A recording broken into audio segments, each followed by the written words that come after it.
باللہ من الشیطان الرجیم بسم اللہ الرحمن الرحیم۔ السلام علیکم، ویلکم بیک ناظرین۔ لرن ود کے جے یوٹیوب چینل کی ایک اور ویڈیو پہ آپ سب کو خوش آمدید۔ ناظرین، پچھلی ویڈیو میں ہم نے ذکر کیا تھا کیا سائنس اور ٹیکنالوجی آج کے انسان کی ایجاد ہے؟ کیا عمارتیں صرف ہم نے بڑی بڑی بنائی ہیں؟ کیا رابطوں کے نظام آج کے دور میں ممکن پائے ہیں؟ اسی سلسلے کو آگے بڑھاتے ہوئے آج کی اس ویڈیو میں ہم سورہ بقرہ آیت نمبر 31 کے ایک جزء پر مختصر بات کریں گے اور یہ جاننے کی کوشش کریں گے کہ آیا آدم علیہ السلام کو کون سی چیزوں سے آشنائی کروائی گئی تھی جس سے فرشتے ناآشنا تھے؟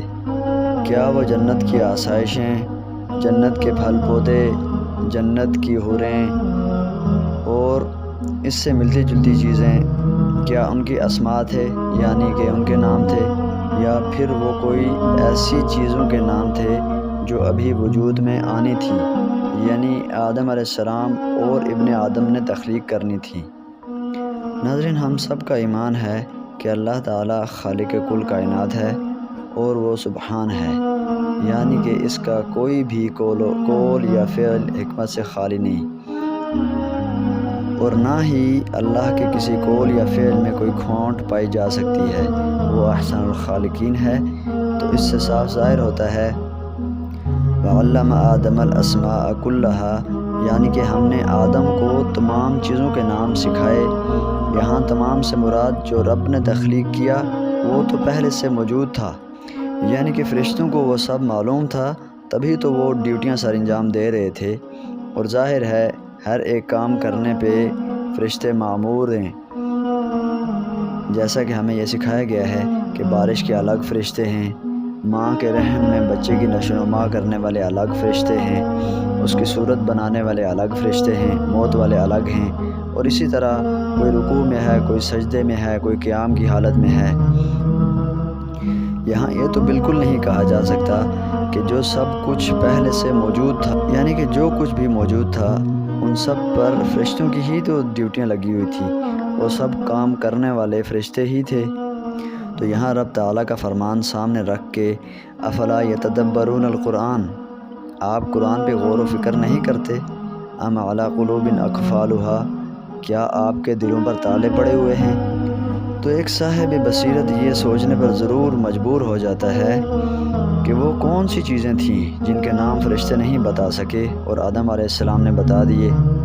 اب جیسے مشہور سائنسدان آئنسٹائن کے بارے میں مشہور ہے کہ وہ ایک جگہ بیٹھے تھے تو درخت سے پھل نیچے گرا، تو ان کے ذہن میں یہ خیال آیا کہ پھل نیچے کیوں آیا، اوپر کیوں نہیں گیا؟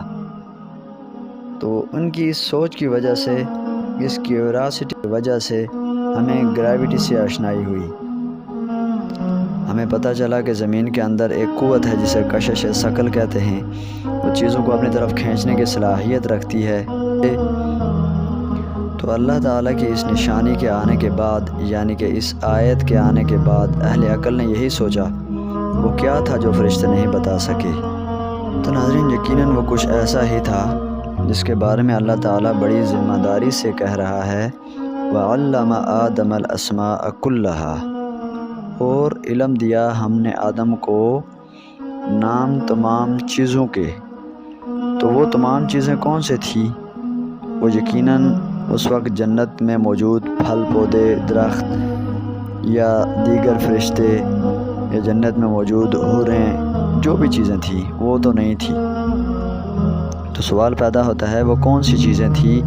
تو یقیناً آج کے دور میں ہونے والی ایجادات، آج کے دور میں ہونے والی یہ تبدیلیاں، آج کے دور میں انسان کی پہنچ، اس کی سوچ، اس کی ترقی، یہ سب چیزیں ہی تھیں، کیونکہ اللہ تعالیٰ نے آدم علیہ السلام کے DNA میں، جیسے ہم کہتے ہیں نا کہ ہمارے لاشعور میں، ہمارے دماغ کے پچھلے حصے میں ایک چیز موجود ہوتی ہے، جب ہمارا اس سے سامنا ہوتا ہے تو ہمیں یاد آ جاتی ہے، لیکن وہ جب تک ہمارے سامنے نہ آئے تو ہمارا اس طرف دھیان نہیں جاتا۔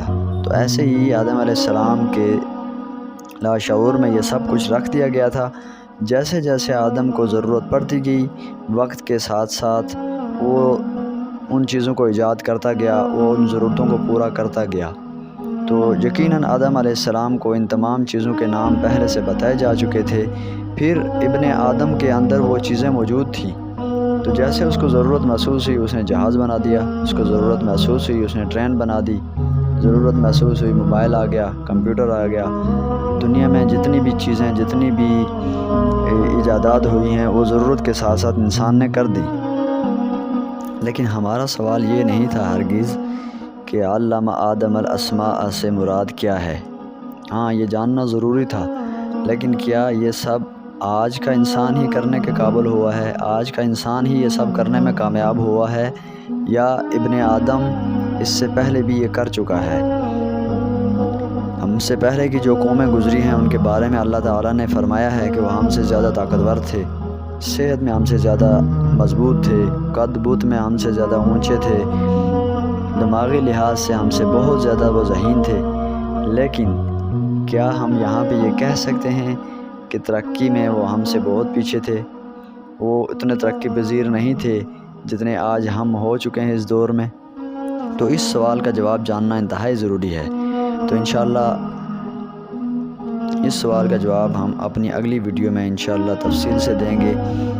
ناظرین، چونکہ یہ ویڈیو بہت طویل ہو چکی ہے تو انشاءاللہ اس سوال کا جواب ہم اپنی اگلی ویڈیو میں جاننے کی کوشش کریں گے، اور قرآن کے ذریعے ہمارے جواب کو مزید تقویت دیں گے تاکہ ہمارے ناظرین بہتر نتیجہ اخذ کر سکیں۔